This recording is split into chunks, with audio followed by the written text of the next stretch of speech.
लोकसभा चुनाव में रामपुर सीट से चुनाव हारने के बाद भाजपा प्रत्याशी घनश्याम सिंह लोधी ने अपने ही पार्टी के नेताओं व कार्यकर्ताओं को कटघरे में खड़ा करते हुए बड़ा आरोप लगाया है। उन्होंने कहा है कि उनकी हार स्वाभाविक नहीं हुई, बल्कि उनकी हार भितरघात के कारण हुई है। चुनावी नतीजे आने के बाद भाजपा प्रत्याशी घनश्याम सिंह लोधी ने कहा है कि पार्टी के कुछ नेताओं और कार्यकर्ताओं ने उनके खिलाफ साजिश रचकर उनको हराने का आरोप लगाया है। उन्होंने कहा कि 87,000 वोट ज्यादा नहीं होते, हर विधानसभा क्षेत्र से 10 से 15,000 वोट आते तो हम जीत जाते। 2027 का विधानसभा चुनाव सिर पर है, ऐसे में पार्टी के खिलाफ काम करने वाले नेताओं के खिलाफ कार्यवाही होना चाहिए, वरना ये 2027 में पार्टी को नुकसान पहुंचाएंगे। वैसे रामपुर में चुनाव हो चुका है और भारतीय जनता पार्टी दूसरे नंबर पर रही है, आपका क्या कहना है? देखिए, रामपुर में चुनाव हुआ, हमारे कार्यकर्ताओं ने और हमने सब लोगों ने काफ़ी मेहनत की और मेहनत से चुनाव लड़ा और लगभग 4 लाख वोट हमारे पार्टी को आए। लेकिन पार्टी के जो कुछ साजिश कार्यकर्ता थे, जो नेता थे, है ना, उन्होंने नुकसान पहुंचाने का काम किया और उसका खामियाजा पार्टी को भुगतना पड़ा। क्योंकि अगर सब लोग तन मन से चुनाव लड़ाते तो मैं समझता हूँ ये हार का मुंह नहीं देखना पड़ता। आज जो हार का मुंह देखना पड़ा है, क्योंकि 80,000 वोट ज़्यादा नहीं होते हैं। 85 विधानसभा में अगर 10-10, 15-15,000 वोट भी बढ़ते तो आराम से हम कवर कर सकते थे। लेकिन कुछ लोगों ने साजिश के तहत ये चुनाव नुकसान पहुंचाने की कोशिश की है, उसमें पार्टी जांच कर रही है, क्योंकि समीक्षा का विषय है, किसने क्या किया, किसने क्या नहीं किया। तो मैं समझता हूँ होना भी चाहिए, क्योंकि 2027 नज़दीक है। अगर अभी कार्रवाई नहीं होगी इन लोगों के खिलाफ तो मैं समझता हूँ आगे फिर नुकसान 2027 में ये पहुँचाने का काम करेंगे। तो मैं नहीं चाहता कि हमारी पार्टी को, हमारे जो नेता उन्हें नुकसान हो, इसलिए पार्टी समीक्षा करे और जो हमारे जो नुकसान पहुँचाने वाले जो 2-4 जयचंद हैं, है ना, उनके खिलाफ कार्रवाई करे। अच्छा, मोदी जी जो है वो तीसरी बार प्रधानमंत्री बनने के लिए जा रहे हैं, इस पर आप क्या कहेंगे?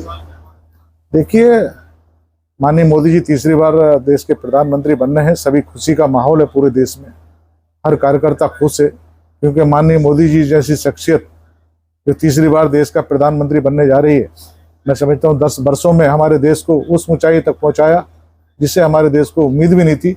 लेकिन आज फिर तीसरी बार वही प्रधानमंत्री शपथ लेने जा रहे हैं 9 तारीख को। तो मैं उन्हें बहुत बहुत बधाई देना चाहूँगा और यही उम्मीद करता हूँ जो उन्होंने 10 साल में किया है उससे दुगनी तेजी के साथ 5 वर्षों में हमारे देश को उस ऊंचाई तक ले जाएं जो हमारा जो देश जो उम्मीद करता है उस ऊंचाई को वो छुएं। अच्छा, उत्तर प्रदेश में भारतीय जनता पार्टी का जो ग्राफ है वो एकदम से नीचे आ गया है, वही समाजवादी पार्टी का ग्राफ जो है वो ऊपर बढ़ गया है। तो पूरे उत्तर प्रदेश में क्या ऐसा कारण आपको लगता है कि जिसकी वजह से भारतीय जनता पार्टी का ग्राफ नीचे आ गया? नहीं, देखिए, हमें नुकसान हुआ है उत्तर प्रदेश में, लेकिन कई कारण उसमें रहे हैं तो उसकी समीक्षा हो रही है। अब जैसे विपक्ष है, विपक्ष ने, आपने देखा होगा, 400 पार का नारा लेकर जो हम चले थे, हमारे मोदी जी चले थे, उसको नारे को उन्होंने भुनाया। बोले 400 अगर सीटें इन पर आ गई तो ये संविधान, देश का संविधान बदल देंगे और कई जो हमारे जो नियम है उसे बदल देंगे। लेकिन ऐसा कुछ नहीं। हम तो, हमारी पार्टी और हमारे कार्यकर्ता, हमारे नेता सब संविधान पर चलने वाले लोग हैं और संविधान की हम सम्मान करते हैं। और आपने कल भी देखा होगा, माननीय मोदी जी ने सबसे पहले संविधान को प्रणाम किया और मेरे ख्याल से उसके बाद एनडीए के नेता चुने गए। तो ये हम तो संविधान के साथ चलने वाले लोग हैं, पार्टी संविधान उससे चलती है। लेकिन जो विपक्ष है ना, वो अपने बाज नहीं आता और उसमें झूठा प्रचार करके हमारी पार्टी को नुकसान पहुंचाने का काम विपक्ष ने किया है। देखिए, जांच का विषय है, कौन जो प्रत्याशी जो यहाँ से विपक्ष के थे, किस किस लोगों को, किन लोगों ने सपोर्ट की है, ये जांच का विषय है। और कहीं ना कहीं कुछ दाल में काला तो रहा है, लेकिन अब उसकी जांच हो रही है। दूध का दूध, पानी का पानी, सब सामने आ जाएगा। जिसने पार्टी को नुकसान पहुंचाने का काम किया है उसके खिलाफ मैं समझता हूँ कार्रवाई होगी। अच्छा, आपको क्या लगता है कि रामपुर में आपको मुस्लिम मतदाता का वोट मिला? देखिए, हम हिंदू मुस्लिम की हम राजनीति नहीं करते, ना हमारी पार्टी करती है। सबका साथ सबका विकास के हिसाब से हमारी पार्टी चलती है और हमने सब जगह जाकर वोट मांगे और सब जगह हम गए भी, सब जगह सब लोगों के काम भी किए। अब कहाँ क्या मिला है ये तो है ना, देखना पड़ेगा। हमने ये नहीं देखा, कहाँ भी बूथ भी नहीं देखे कहाँ मिला क्या क्या नहीं मिला, लेकिन हमारे जो 4 लाख वोट आए हमारे रामपुर की जनता ने दिए, हम यही जानते हैं। और हम सभी रामपुर की जनता को मैं बहुत बहुत धन्यवाद देना चाहता हूँ।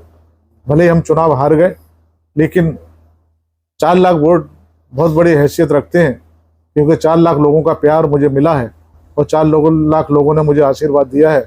मैं उन्हें विश्वास दिलाता हूँ कि हर सुख दुख में उनके साथ रहकर उनकी सेवा करूँगा, ये उनसे मेरा अपना वादा है। रामपुर उत्तर प्रदेश से राहत अली की रिपोर्ट देखते रहिए आपका अपना चैनल आंचलिक खबरें, अपनों की खबर आप तक।